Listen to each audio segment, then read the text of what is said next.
আমরা সবাই কোপারেট করতেছি এখানে, কিন্তু ঐক্যমত কোথায় হয়েছে আমরা জানি না।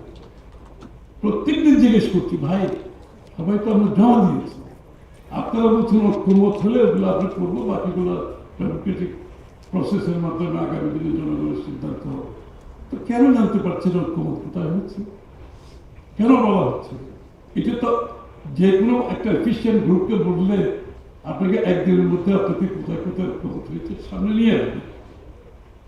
ইনএফিসিয়েন্ট হলে এক সপ্তাহ লাগবে, টোটালি ইনএফিসিয়েন্ট হলে 1 মাস লাগবে। What is the problem?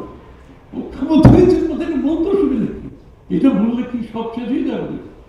Something is going রং। কেন বলতে পারতেছে না? আমরা তো জানি কোথায় কোথায় ঐক্যমত হয়েছে, না বললেও আমরা জানি।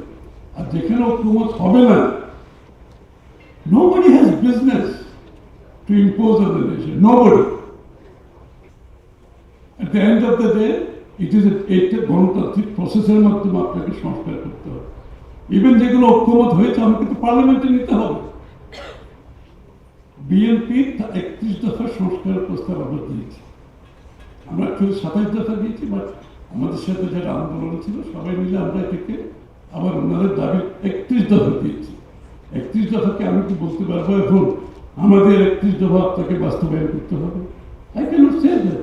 বসুন্ধরা ডায়াপেন্ট এখন আরো উন্নত। এই হট এয়ার থ্রো টপশিট দ্রুত শোষণ করে সোনামণিকে দেয় কোমল অনুভূতি। আমি বলছি ভাই, আমার 31 দফার মধ্যে যে কোটা ঐক্যমত হয় দ্যাট ইজ টু, আর যে কোটা হবে না আমি জনগণের কাছে নিয়ে যাবো নির্বাচনে। ভাই আমার 11 দফা আমার বাস্তবায়ন হয়েছে ঐক্যমতের পরিপ্রেক্ষিতে, 20 দফা আমি আপনাদের সামনে আনছি জনগণের কাছে, এবং জনগণের ম্যান্ডেট নিয়ে আমি পার্লামেন্টে যাব। অল আদার পার্টিস তাদের ম্যান্ডেট নিয়ে পার্লামেন্টে যাবে, আলোচনা হবে, ডিবেট হবে, পার্লামেন্টে হোক, পার্লামেন্টের বাইরেও ডিবেট হোক। This is a democratic process. আমি সব কিছুকে বাইপাস করে what are you trying to do এখানে, কি করতে চাচ্ছি? এটা তো ইটস নট অন।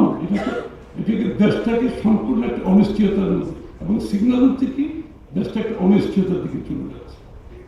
তাহলে বাজেট বলুন, আপনি ইকোনমিক পলিসি বলুন, কিছু তো কাজ করবে না। আমাদের তো ইকোনমিক পলিসি আছে, অন্য পার্টির তো ইকোনমিক পলিসি আছে, সবার ইকোনমিক পলিসি আছে। আমাদের তো ইকোনমিক ফুটপ্রিন্ট আছে, আমরা একটা দেশ তো আমরা শাসন করেছি, right wrong we have also economic footprint.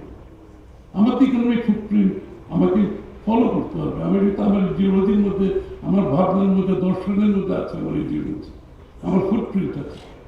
আমার ফুটপ্রিন্টের মধ্যে private sector led growth is BNP's footprint. বাংলাদেশের প্রাইভেট সেক্টর যে আজকে হয়েছে, দিস ইজ বিএনপি's রিফর্মস।